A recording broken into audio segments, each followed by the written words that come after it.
Parliamo di cinema, una tenera vipera ad ogni genera che oggi è bigama, all'anima libera che non ha più fisima, la gente cinica, misera e anonima, chi vive a Panama ed è morta a Veneta. Parliamo di cinema e di ciò che ci va. John. Nostalgia Broadcast. Ciao, Nostalgia Podcast, benvenuti, siamo qui con il grande ospite Dag Johan Haugerud, che è qui, Hi. Qui perché siamo qui perché lui è il presidente della giuria della sezione degli giornali degli autori. How is it going in the jury? We have only this far seen 2 films, so it's a bit early days yet. No, with the jury and...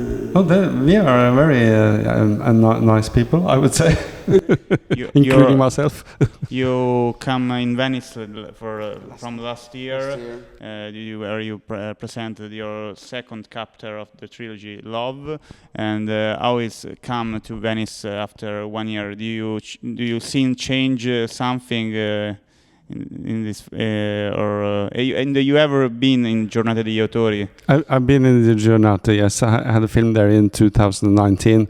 But it's a very different situation to be, just like a jury member and a visitor of a festival than to have a film in a festival. Because when you have a film in a festival, you are nervous the whole time.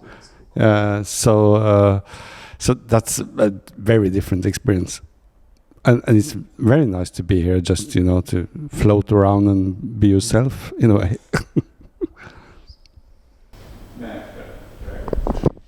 I wanted to ask you a question about your movie Dreams, which won the Golden Bear. It is very interesting. I was wondering, what is the role of narrative in the beginning of a feeling, of a romantic feeling, and in the interpretation of the feeling? Of course, you talk about it, but even in the the rise of this feeling, I think that there's la parola discorso. There's about it in the movie, so I wanted to ask you this. First of all, it was always supposed to be a voice-over-driven movie, so that everything that is we see in the film and everything we hear is what goes on in the girl's mind.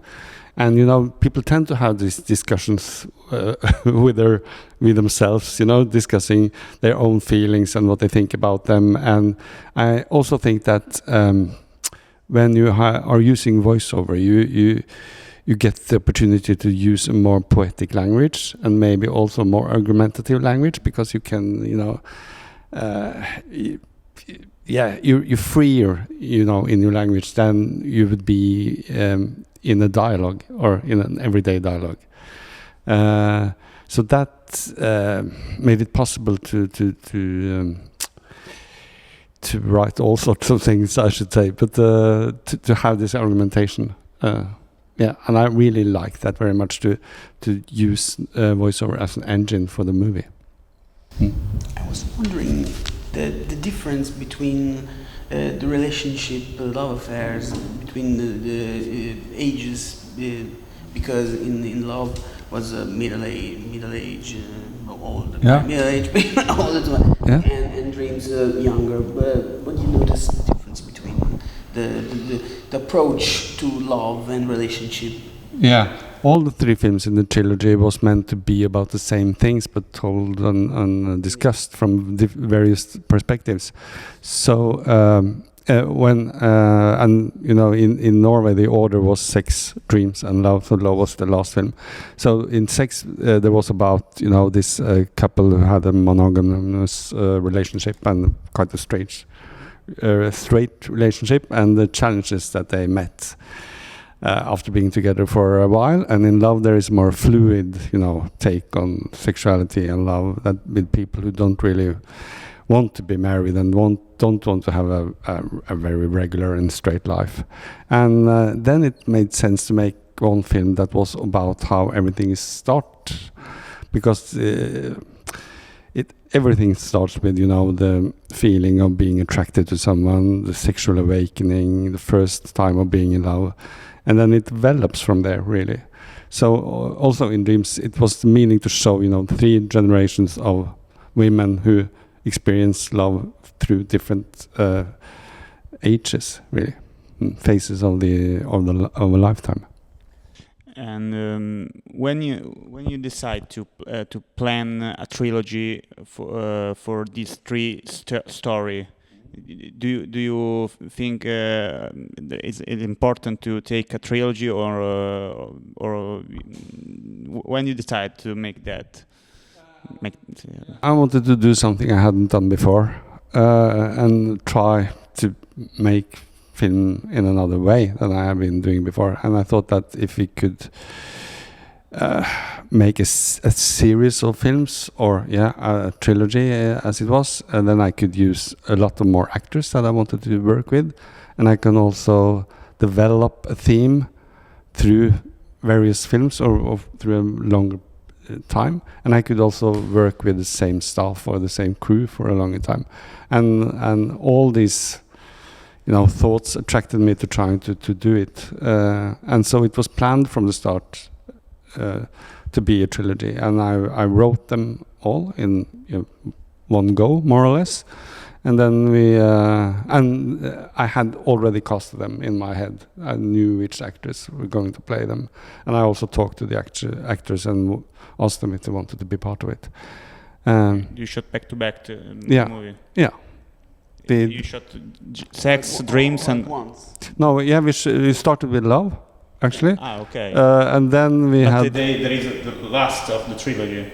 No, the second. No. Love is the last, but we started with Love because of the actors' availability.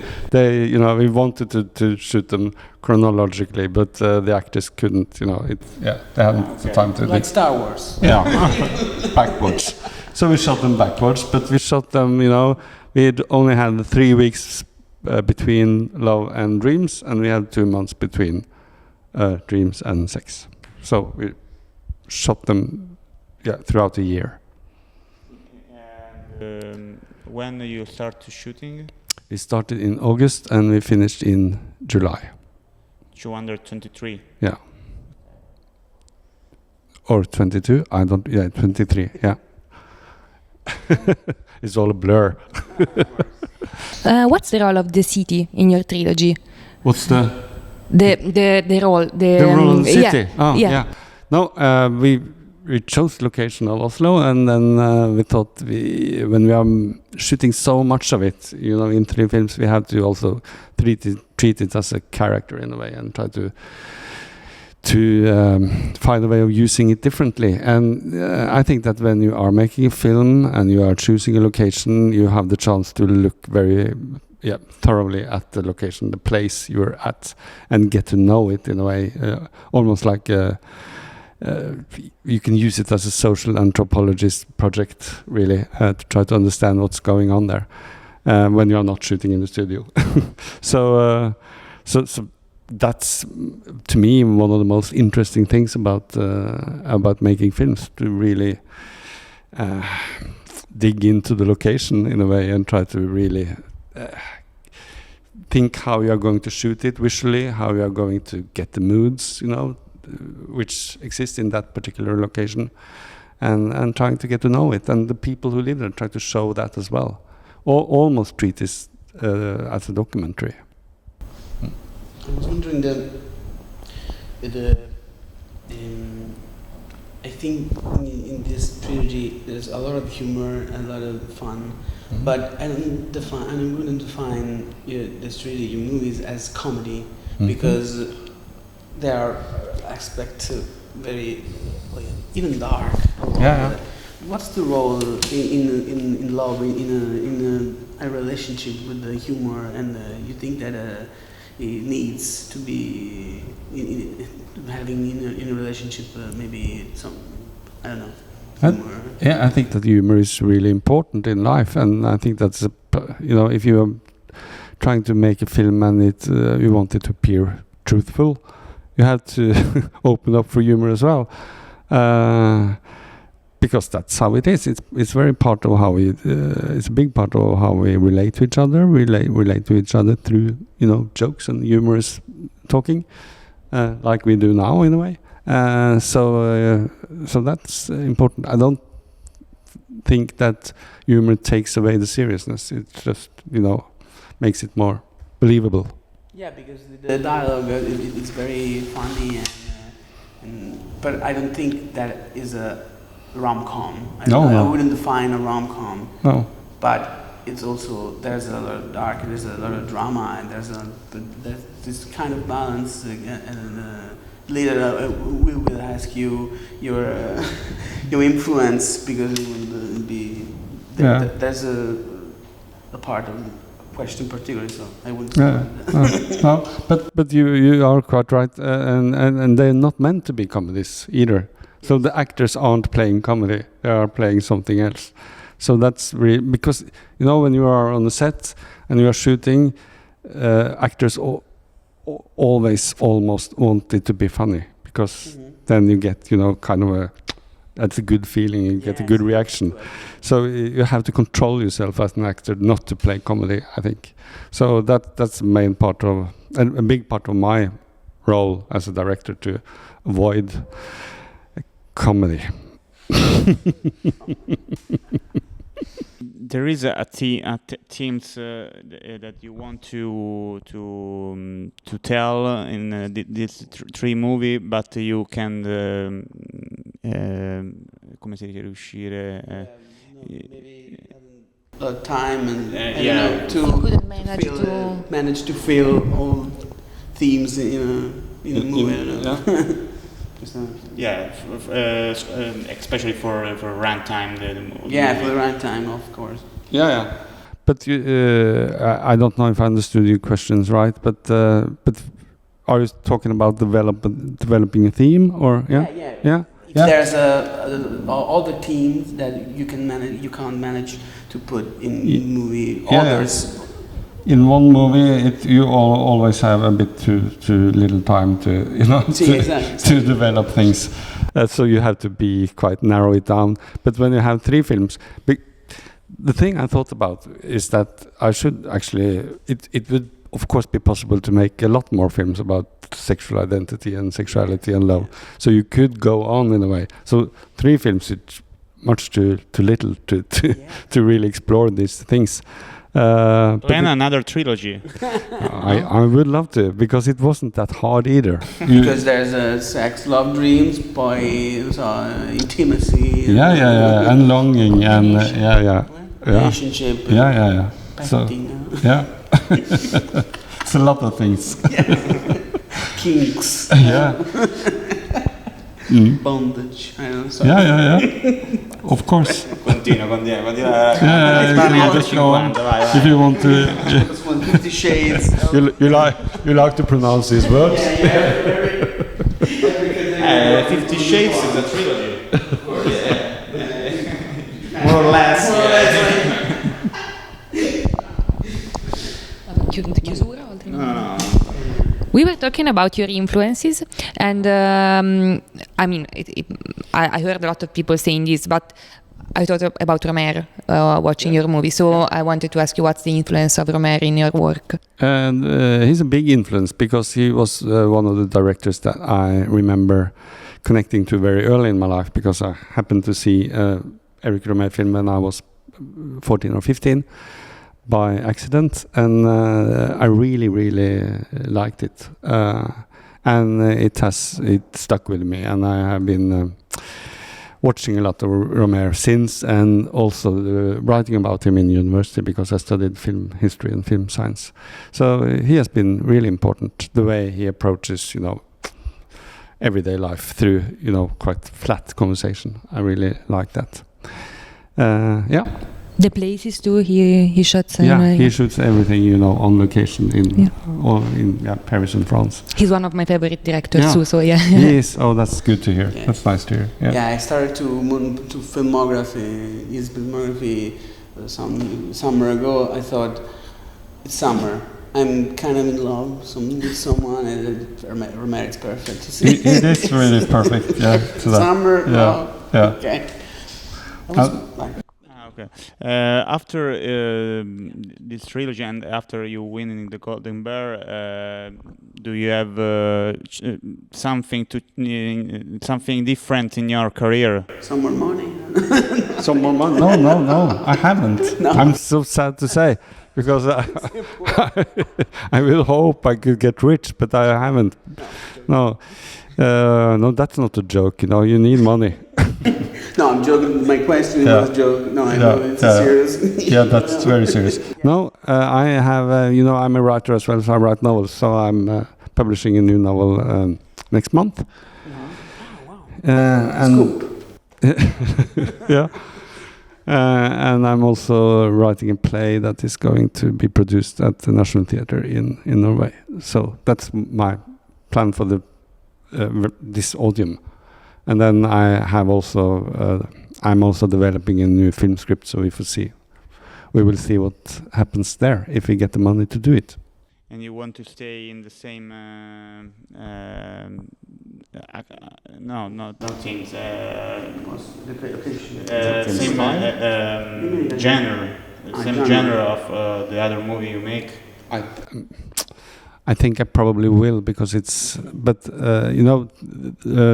that influences me are quite different from the ones I make myself, and I always hope that I could develop and do something different, or change direction in a way, but I don't know if that will happen. It depends on.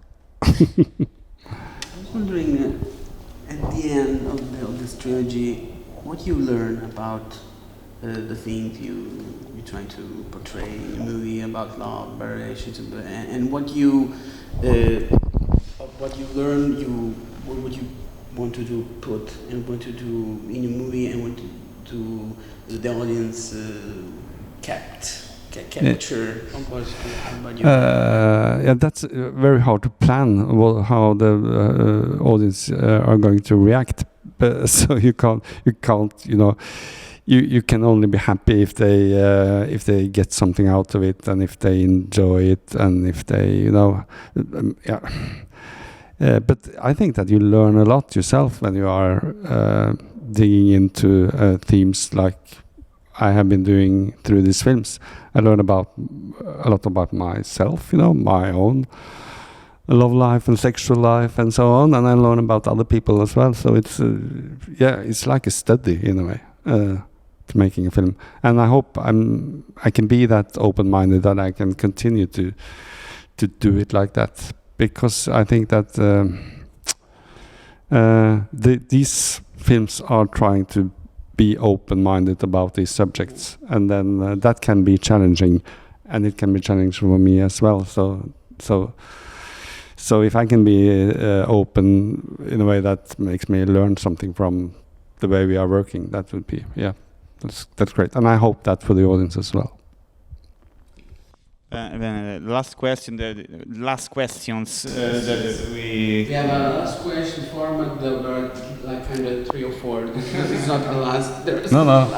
Many last questions. Many last questions. I asked you how much time you go to the cinema? How many time you go to the cinema in a month or a week? If it depends. If I am making a film, I don't really go to the cinema because then I don't have time. Everybody director say that. Yeah. I'm cliche in that way. Okay, but other times, 2 times a week, probably. And I also watch a lot of theater and dance, I must say, because I really like to watch contemporary dance. So I'm visiting those stages as well. And what's the experience that you had in a cinema that you remember the most? In a theater, yeah. In your life, yeah. The first, the last, the funniest, or maybe the weirdest, or something like that. Oh, that's hard. I remember one thing. I remember, seeing Star Wars for the first time without sound, and because I'm from the countryside, and there was a small cinema there, and we get the chance to see Star Wars, but the sound didn't work. So the director of the cinema said, you can watch the film silent and you can come back tomorrow and see it with sound. And the whole cinema just, no one walked out. So we saw Star Wars silent, and then we went back the day after, the night after, and saw it with sound. I remember that very well. The very last question. Which one are your favorite movies? 1, 2, 3 that maybe inspired you in your career, in your movies, or even in life? I don't know. That's an impossible question. Yeah, I think you know that. Yes, of course. It is the most banal but essential question. Yeah. The hardest, of course. Yeah, but I would probably say that one of the films that have made me most happy, I think, throughout my life is probably The Umbrellas of Cherbourg by Jacques Demy. I really, really, really enjoy that one. And I also am a big fan of Frederick Wiseman. I must mention that as well. And I'm also a big fan of All the President's Men. Now I mentioned 3 films. Wiseman, I think your approach to shot the city is it's clear, it's very... Thank you. Yeah. It's very inspired by Wiseman. Yeah. It shows. I'm very happy that you have noticed that. I had never noticed last year. It's a Wiseman framing. It's a Wiseman beginning with the city and then all the mapping of everything. Oh, that's a compliment. Bene, ringraziamo Dag per l'intervista, ringraziamo anche Ilaria che ci ha dato la possibilità e lo spazio per fare questa intervista, e thank you very much. Love è disponibile su Mubi, invece Dreams quando uscirà la puntata sarà già disponibile in DVD e anche sul sito della Cecchigori, mi sembra che uscirà, invece Sex ancora non sa se uscirà, penso sempre su Mubi, forse in Italia stiamo parlando chiaramente. Bene, grazie di nuovo. Thank you all. Alla prossima puntata, ciao a tutti. Ciao. Thank you.